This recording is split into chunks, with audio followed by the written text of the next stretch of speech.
Hello, good afternoon. I'm Max Markson. Today is Tuesday, the 19th of October, and it's great to see you for another jam-packed episode of Mental Moments. Before we jump into the show, just a reminder to please upload your own messages of thanks to our healthcare workers on our website, mentalmoments.com.au. We'd love to see them, and I'm sure our viewers would too. Today we welcome psychologist Kim Singline from MCA Group with some tips for good sleep, and Prestige in-home care team members to talk to us about the biggest challenges they're facing on the front line of the pandemic. Before we go any further, I want to say a big thank you to our sponsors who have helped make this show possible. HSU, Telstra Health, Hester, Access Pay, Lindt and Hay House. And the Lindt chocolates we give away to the carers who you nominate or messages you send through for homes and people you love. Now, kicking off our show today, it's our Young Talent Time flashback with the team performing rock and roll music fronted by Joey Peroni, one of my favourites. Enjoy!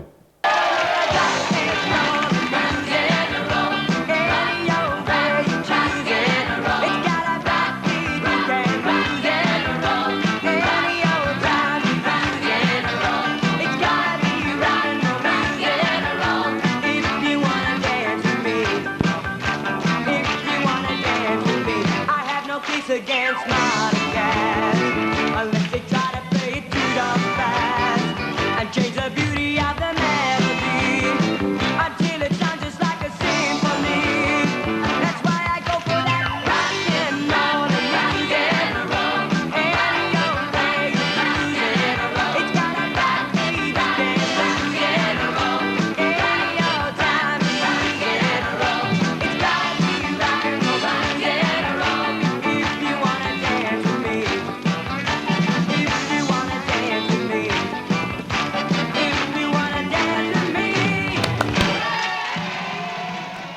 If you want to dance with me.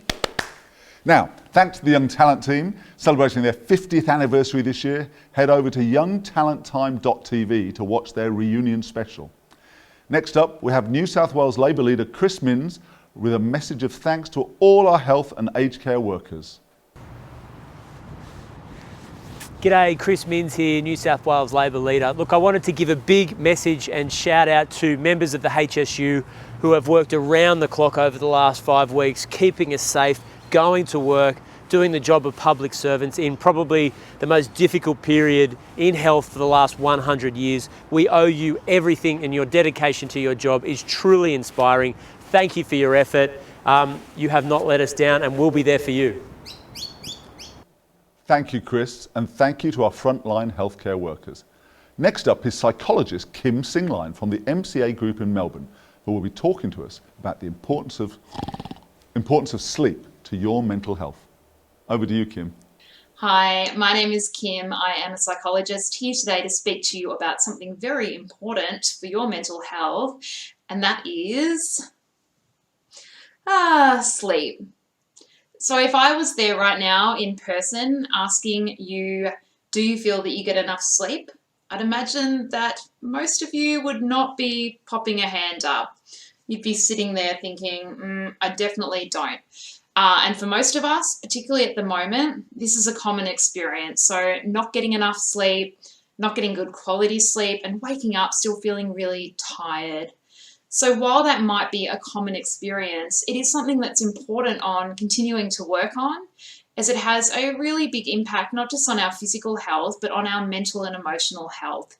So if you're not getting enough sleep, you're much more likely to get more easily stressed, to feel anxious at times, to not be able to concentrate as well, for motivation to be lower, for mood to be lower, just to name a few things. So they're all things that we want to obviously have as little of in our life as possible, and sleep can be a big way to intervene there. So if you're not sleeping well, what are a couple of practical tips that I have for you today?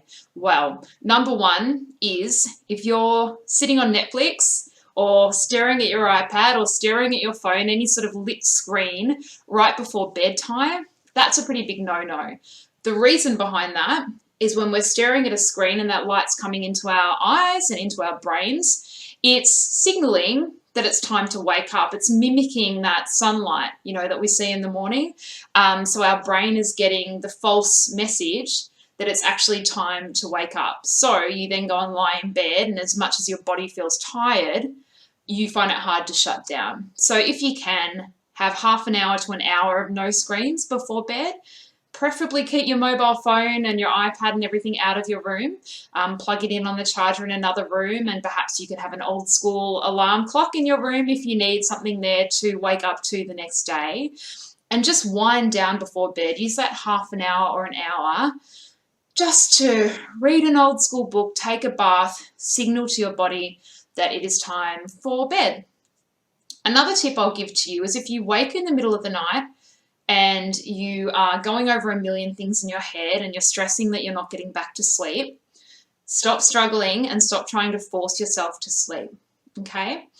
Relax your shoulders, relax your body, and breathe in for 4, hold for 7, and slowly out for 8. And just keep repeating that, focusing on the counting. It's kind of like another version of counting sheep if you ever did that when you were younger.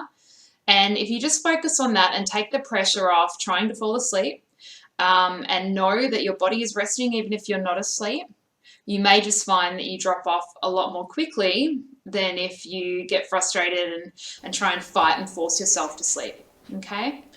Wishing you all the best, take care of yourselves, and I hope that you get some really good sleep with these tips. Great tips. Thank you so much, Kim. Really good. I appreciate that. Now, we have a video for you from the team at Prestige In-Home Care, who chat to us about some of the challenges they faced as frontline carers during the pandemic. Let's hear what they all have to say. So COVID-19, what a challenging time. It's been an interesting few months. Working from home, isolation, lockdown, even trying to buy toilet paper in the early stages. I suppose the hardest thing I've found is, not being able to see my children and family and friends, see people. I've tried to make the most out of Zoom, and it feels like you are there with them. Like, I always feel really good after doing one of those little sessions. Probably for me, the way the Prestige team has rallied together, from our office staff to our 650 direct care force. The clients have never been more at the forefront of all our decisions, so seeing everyone rally together to help support clients and to support each other in the office has made me enormously proud. What we've noticed in our team is they've been able to still deliver that service excellence every single day remotely. And also the other thing that we're really proud of being able to do is train some new coordinators in our teams virtually, which was absolutely a challenge, but we're so proud of everybody to come together. So we want to thank all of our coordinators for doing that. The ability for all of us to keep connected really comes down to the great care staff that I've been able and have the privilege of talking to and bringing on board with Prestige. I think having people, dedicated people that will be able to help out and roll up their sleeves in these challenging times of a global pandemic, put their hand up and be the frontline staff for our community, it just amazes me. Everyone that's come on board has been so eager and so keen to help. I think people is the most important part, and if you've got the right people at the right time, doing the right thing for our clients and really giving them the support that they need, that's the most important thing in my opinion. It's been a huge source of pride actually to work for a company like Prestige, in that we are able to help many people, many of the vulnerable people in our community. I'm most proud of the carers, their commitment to our clients, the people they care for, and the passion they have for the job they do in the face of uncertainty. The ways that I find the joy is, making sure that everyone else around me is feeling comfortable and making sure that we're all having a laugh. It is, a tough time for everyone, but we're still making sure that, the office is still a safe haven. Made us slow down a little bit more and spend more quality time together.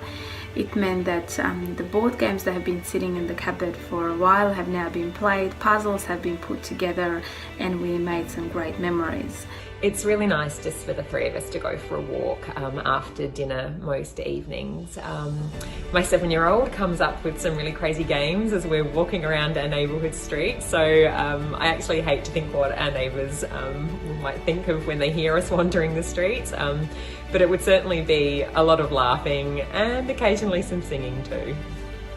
Find the joy is actually a prestige value, but I suppose it's become a bit of a mantra for me lately, simply because there are days when I'm at home and I might not even leave the house. Acknowledging those things that we have achieved, whether that's cleaning out the garage or helping my daughter who's homeschooling finish her maths lesson and her actually enjoying it, jumping on Zoom and acknowledging when we have done something that's made a difference in someone's life. It's been a really nice opportunity just to slow down and just appreciate the little things. We came up with cooking challenges, so every Saturday my husband and my son versus myself and my daughter. So we have cooking challenges. We told ourselves, let's make breakfasts that we 5-star breakfast, not just egg and bacon, but proper full-on 5-star breakfast every Saturday.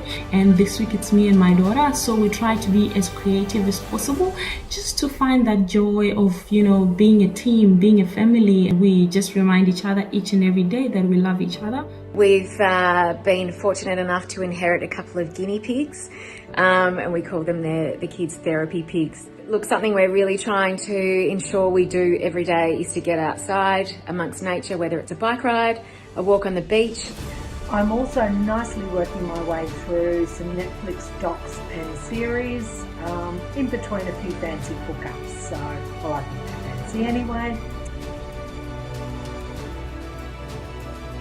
The importance of prioritising self-care, taking time to do those things that lift myself up each day, listening to my favourite song, making myself a cup of tea. We enjoy the great outdoors we have available to us, including all the nature that we'd usually take for granted.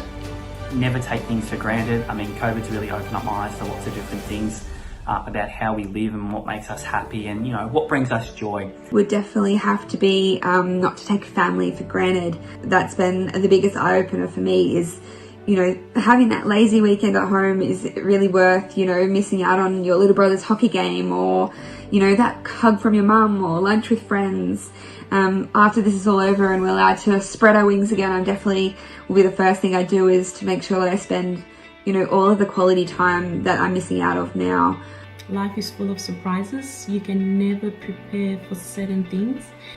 So my biggest learning was you just have to be hopeful. There's some positives as well, really. Like working from home, the time you save in the morning, not having to get ready, less makeup, less hair product.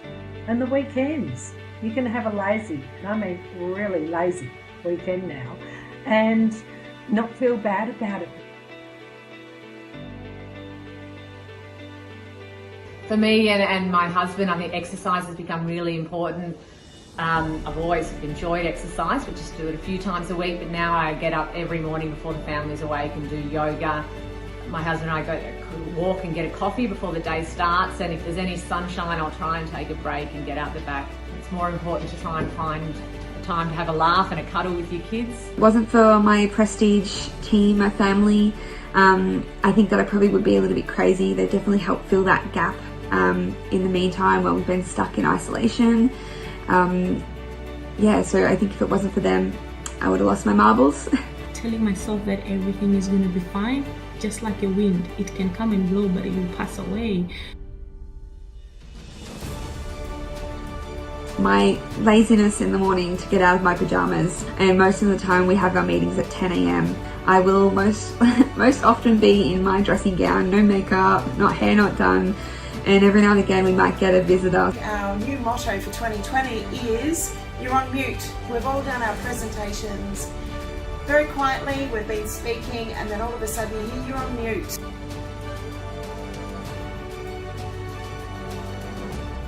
Not sure if this is suitable to share, but I'm on Zoom most of the day with my meetings, and in the background I have 2 dogs, and at one point Our Spoodle, Kingsley, I turned around and saw him in the back of the camera in my rear view mounting the Ottoman, and that was rather funny.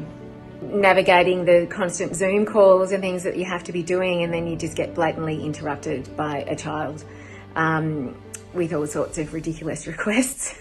Recently when I was on a Zoom video call with a new colleague, and my husband had been doing some exercise and was in the bedroom, and realised that since going in the bedroom and needing a shower, I'd started the meeting.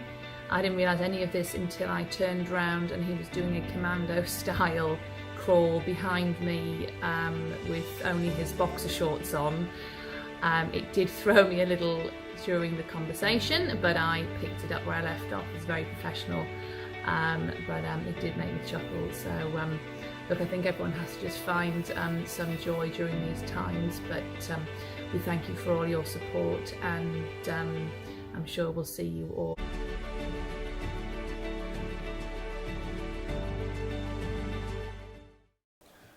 Thank you to everyone at Prestige in Home Care for their messages. Now a message to healthcare workers from Maddie Turner, who's an Australian netball player in the Suncorp Super Netball League, playing for the New South Wales Swifts.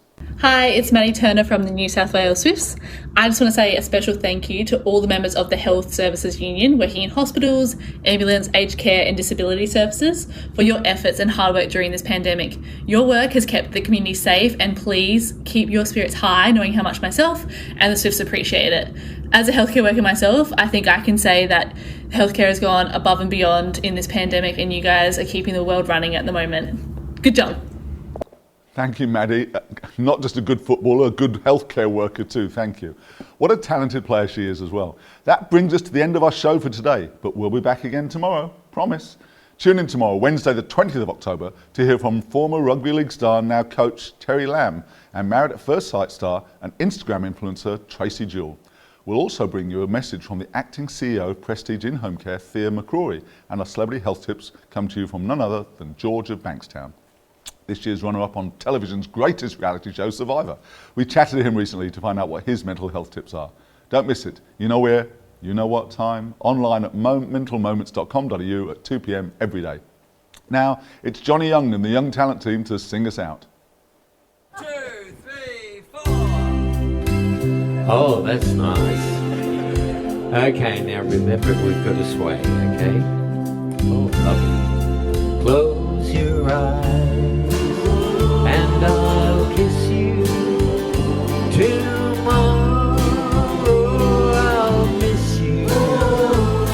Remember I'll always be true. And then while I'm away, I'll write home every day, and I'll send all my loving to you,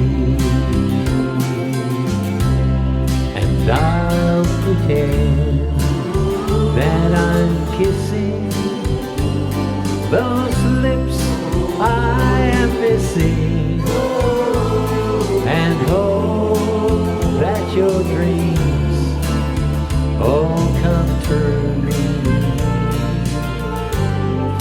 And then while I'm away, I'll write home every day, and I'll send all our loving to you. Good night, Australia.